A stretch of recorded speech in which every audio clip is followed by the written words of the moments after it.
ஐயோ! 17 வருஷம் வாழ்ந்த பத்தினி, புருஷன் ஊர் தெரியலையா? எப்பயோ ஒரு தடவ போனாளாம். எப்பயோ ஒரு தடவ போய் வாங்கிட்டு வந்ததுனால தானே, இப்படி பதில் வருது. ஆத்தாடி ஆத்தி! அட்ரஸ் இல்லாதவ, இதுக்கு வந்து இவ்வளவு ஆங்கறத்த பாரு. நீ என்ன உன்ன கூட்டி விட்டன்னு உனக்கு உன் கஸ்டமர்கள் 4 பேர் கூட்டி விட்ட கதையே சொல்லிக்கிட்டு கிடக்குற. நாரச்சரிக்கை. அவர் என்ன கேள்வி கேட்கிறாரு? அடங்கி பதில் குடு. ஏன் ஆக்ரோஷம் ஆகுற? ஏண்டி வாழாத வாழ்க்கைக்கு இவ்வளோ ஆக்ரோஷம் ஆகுனா, வாழ்ந்த வாழ்க்கை நீ இல்லன்னு சொல்லும்போது எங்களுக்கு எவ்வளோ ஆக்ரோஷம் வரும். பஸ் ஸ்டாண்டுக்கு கிட்ட போயி க இது அவன் என்ன வேலை பார்த்தான்னு கேட்டா, அதுகிட்ட அது என்னத்த போய் சொல்லும்? அடே அப்பா!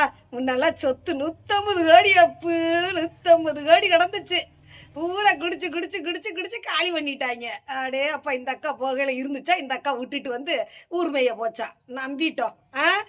அது இவ்வளவு இருந்துகிட்டு இருந்தாமா உன்னைய வந்து பால்டின்னுக்கு கஷ்டப்பட வச்சா உன் புருஷன். ஐயோ!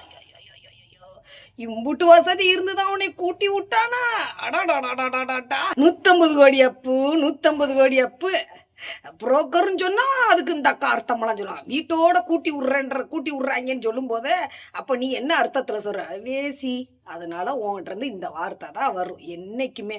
அப்படியா நான் போய் புடுங்குனா என்ன பண்ண போறீங்க? அப்படியா போனா நீ அது எல்லாத்தையும் புடுங்க துணிஞ்சவ தானே. உனக்கு ஒன்னே ஒன்று ஆண்டைய மட்டும்தான் ஆப்பு வைக்கணும். ஏதாவது ஒரு ரூபத்துல வச்சே ஆகுவான். அடங்காத உசாரிக்கு 1000 வார்த்தைகள்னு சொல்லுவாங்கல்ல, அந்த மாதிரி உனக்கு 1000 பேர்கிட்ட போனதுனால தான் உட்காந்துக்கிட்டு திரும்ப திரும்ப சொன்ன விஷயத்தையும் சொல்ற. போர் அடிக்கல? போரிக்கு நாய்க்கல. அப்புறம் சிக்குபாய், அவ புள்ள வளர்ந்துருச்சு, அம்மா இப்படி கூத்தடிக்கிறாளே, கும்மாளம் போடுறாளே அப்படின்னு சொல்லி அவன் புள்ள காலேஜுக்கு போறேன் கேட்பாங்கன்னா, ஆல்ரெடி உங்க புள்ளைய இங்க கேட்டுக்கிட்டு இருக்காங்களே, அப்ப எங்க போய் கூத்தடிச்சுக்கிட்டு இருக்கான் குடியாரியோட கூத்தியாவோடன்னு கேட்கலையா? அதெல்லாம் உங்க காதுல ஒலிக்கலையா? மூதேவிகளா ஆரம்பிச்சு விட்டுறது. அவனை இல்லாத புருஷனை சொன்னா கத்து வாண்டுறேன்ல. இருக்கிற புருஷனை எல்லாம் பேசுனா கத்த மாட்டாங்க. பாருங்க எவ்வளவு வாங்கி அனுபவிச்சுக்கிட்டு ஒரு வார்த்தை எப்படி வாழாத ஒண்ணுக்கு எவ்வளவு கத்துறா கதறா சொல்லுங்க. அப்ப வாழ்ந்த வாழ்க்கைக்கு நம்ம எவ்வளவு கத்துவோம் கதறுவோம் அதெல்லாம் உணர மாட்டேங்கிறாங்க. அப்புறம் டீ கடையில போய் அப்படிக்க போய் இந்த பரம்பரை சொன்னையா சிரிப்பு வருது. நீ போய் அங்க என்ன பேசியிருப்பன்ட்டு உறவுகள் கீழே போட்டிருப்பாங்களே. ஏன்னா சினேகா அவார்டில் போய் என்னம்மா சீக்கிரட்டாக பேசி சிக்குபாயை கரெக்ட் பண்ணவன்றது நல்லாவே தெரியும். அப்படித்தே இப்படித்தே நீ வாழ்கிற வாழ்க்கையத்தை எல்லாருமே பார்த்துக்கிட்டு இருக்காங்கல்ல. வாழ்றது ஒருத்தையும் கூடயா கேட்ஸ் மாட்டையில மட்டும் அந்த பரம்பரையை சொன்னதுனால அக்கா அலறிக்கிட்டு விட்ட நாத்தனாரா புருஷன் எங்க அடியே இவ பேசுற பேச்சுக்கெல்லாம் நாம சிரிக்காம இருக்க முடியுமா?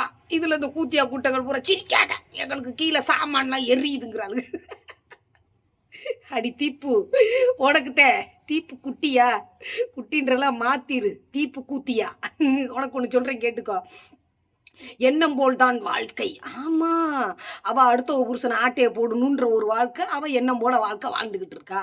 நான் யாரும் வேண்டாம் இதுதான் இப்படித்தாண்டு நான் கஷ்டப்படுறேன்னா அது ஏன் எண்ணம் போல வாழ்க்கைன்னு அப்படியே வச்சுக்கிருவோம். நீ எண்ணம் போல போடு கமெண்ட்டுகளை, உன்னை நல்லா வச்சு கிழிக்கிறேன். ஏண்டி தீப்பு குத்தியா?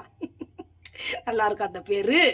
எந்தெந்த ஐடிக்குள்ள போய் எப்படியெல்லாம் அப்படியே எதுவுமே பேச தெரியாம மாதிரி அங்கிட்டு போய் நல்ல கமெண்டா போட்டு டீசெண்டா அண்ணா மொகரைய பாரு மொகரைய அண்ணாவா. இங்கிட்டு வந்து நல்ல வாய் தூக்கி போட்டா உங்களையெல்லாம் பிடித்த தூக்கி பிளாக்ல போட்டுருவாரு.